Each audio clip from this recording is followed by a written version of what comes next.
Comment développer un business de location? Alors, par business de location, j'entends un Airbnb, un hôtel, une maison d'hôte, des logements atypiques, un camping. Bref, vous voulez que les gens viennent chez vous, qu'ils louent une nuit sur un lieu en particulier ou même toute autre chose.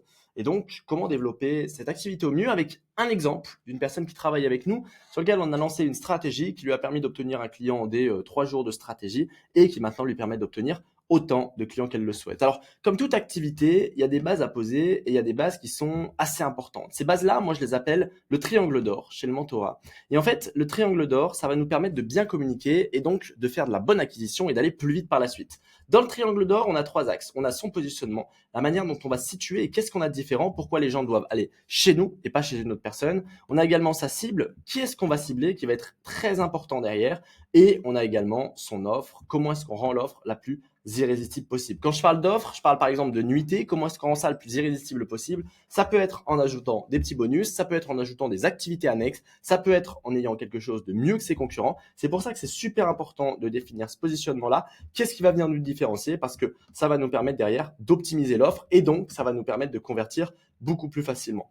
Maintenant, en termes de conversion, on a 2 axes véritablement. On a le premier axe organique et le deuxième axe publicitaire. L'axe organique, il est très intéressant parce qu'il va nous permettre de nous développer. Alors, ça va être pas de nous développer à court terme directement, on peut, mais ça va être plutôt de nous développer. Alors, quand je dis organique, c'est tout ce qui va être réseaux sociaux, donc Instagram, etc. Ça va être de développer une vraie communauté pour pouvoir se différencier et surtout pour quand on va vous rechercher, qu'on puisse voir que vous avez des réseaux, que ça donne envie, etc. Donc, l'axe organique, il y a différents points qui sont assez intéressants à mettre en place. Déjà, c'est d'avoir une bonne stratégie de contenu.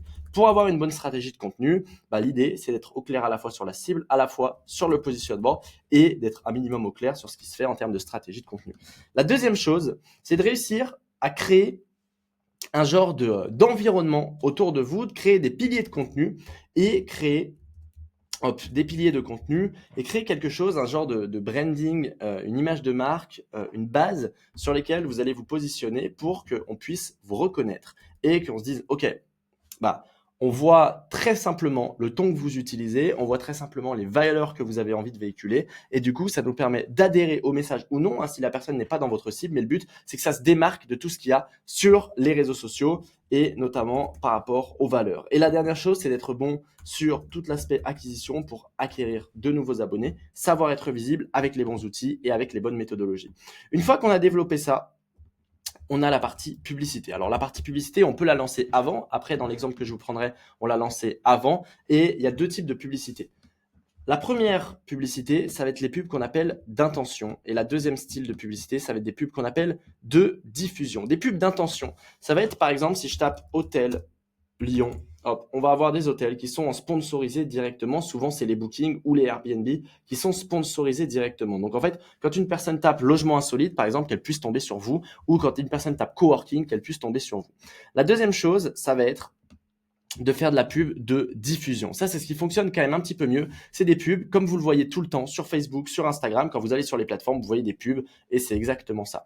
Donc, de la pub de diffusion, je vais vous prendre 2 exemples qu'on a pu lancer. Un exemple avec une personne qui travaille avec nous qui a un chalet en Savoie et un autre exemple. Nous, on a un coworking et comment est-ce qu'on a pu développer notre coworking? Alors, pour son chalet en Savoie, c'est assez simple. On a fait différentes publicités assez simples. Un week-end cocooning en Savoie. Cliquez sur le lien ci-dessous. Nouveau Savoie bien-être pour les couples parce qu'elle veut cibler principalement les couples. Hop, des petites publicités comme ça. Et ce qui se passe, c'est que quand les gens cliquent sur la publicité, il y a ce qui s'appelle un formulaire intégré. Le formulaire intégré, c'est quoi? C'est un formulaire avec différentes questions qui est directement intégré dans Meta. Ce qui est intéressant, c'est que les gens ne sortent pas de Meta, donc de Facebook ou d'Instagram. Donc, ça nous permet d'avoir des coûts publicitaires qui sont beaucoup moins élevés. Ça lui coûtait à peu près, elle a mis 30 € de budget pub, si je me trompe pas. Sur les 30 €, je crois qu'elle a eu 24 leads à peu près. Donc, en gros, le lead coûte entre 1 et 2 €. Ça nous coûte entre 1 et 2 € pour avoir un prospect qui remplit un petit formulaire. Et derrière, on en a eu un client, mais sachant que tous n'ont pas été rappelés. Donc, elle a fait 700 € de chiffre d'affaires. Ce qui est bien, c'est que si on sait que un prospect tous les 25 devient client, c'est pas énorme, mais ça veut dire que si on sait qu'on met 30 € en moyenne pour avoir un client qui nous rapporte 700 €, là, c'est super intéressant parce que c'est le prix d'un week-end, 700 €. Donc ça, c'est une méthodologie. On l'a déployée. 3 jours après, on avait un premier client et 1 heure après, on avait les premiers prospects. Donc c'est une méthodologie qui fonctionne assez bien et qui est quand même super intéressante. La deuxième chose, nous, qu'on a pu déployer, c'est pour notre espace de coworking. Alors, on a un espace de coworking qu'on loue, on va dire 300 € par mois, c'est un petit peu moins que ça, avec un bureau fixe, blablabla, à Lyon. Et donc, nous, ce qu'on a fait, c'est qu'on a lancé des publicités que je vais vous montrer. Les publicités, elles ressemblent à... Non, elles ressemblent à ça. Les publicités, elles ressemblent à ça. Donc, c'est des trucs un peu tout simples. Hein. C'est coworking, accès, hop, je vais couper le son, accès 24 heures sur 24, tout compris. Hop, des petites pubs comme ça, des pubs comme ça, deux places disponibles parce qu'on n'avait que deux places, parce qu'on n'a pas non plus des millions de mètres carrés. Coworking Lyon, salle, cuisine, tout 24 heures sur 24, seulement c'est 200 € hors taxe par mois, donc ça fait 240 si je me trompe pas, TTC. Hop, et on avait des petites vidéos, vraiment des trucs tout simples. Hein. Je mets un petit texte par-dessus, je filme. Nous, ce qu'on a fait, c'est qu'on a dû mettre 30 € pareil de pub. On a laissé tourner les pubs 3 jours avec 10 € par jour. Avec ces 30 €, on a eu exactement je peux regarder. Donc je regarde, on a eu exactement 17 prospects. Donc on a eu 17 prospects. Ça veut dire qu'avoir un prospect, une personne qui lui dit moi je suis intéressé, ça nous coûte à peu près 2 €, un petit peu moins que 2 €, 1,80 €. Sachant qu'il y a plein de personnes qui voulaient des bureaux à la journée ou autre. Nous, on n'a pas envie de se prendre la tête. On veut quelqu'un qui paye 300 € par mois tous les mois.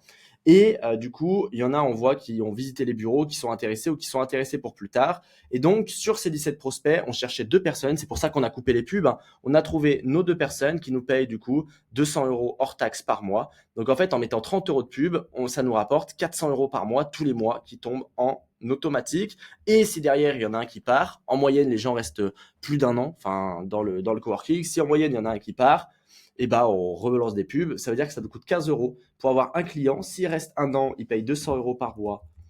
Hop, fois 12. Donc, ça nous fait 15 € pour avoir un client qui nous rapporte 2400 € si en moyenne, il reste un an. Ce qui est quand même assez rentable et ce qui nous permet de remplir autant qu'on le souhaite notre coworking. Et là, ce qui est assez intéressant. Donc voilà un peu en termes de stratégie. Franchement, cette méthode des formulaires intégrés, elle fonctionne extrêmement bien. Alors si vous le faites bien, si vous avez les bonnes audiences, les bonnes pubs, etc. Si vous voulez qu'on vous aide sur ça, n'hésitez pas. On vous mettra un petit formulaire juste en dessous. Moi, je vous souhaite une très belle journée. Mettez en place tout ça et vous allez être complet tout le temps. Enfin, vraiment, il y a des domaines dans lesquels je me dis putain, mais il y a du potentiel illimité.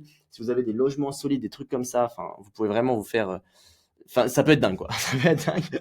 Donc, moi, je vous laisse avec ça. Je vous souhaite une belle journée et je vous dis à très, très vite.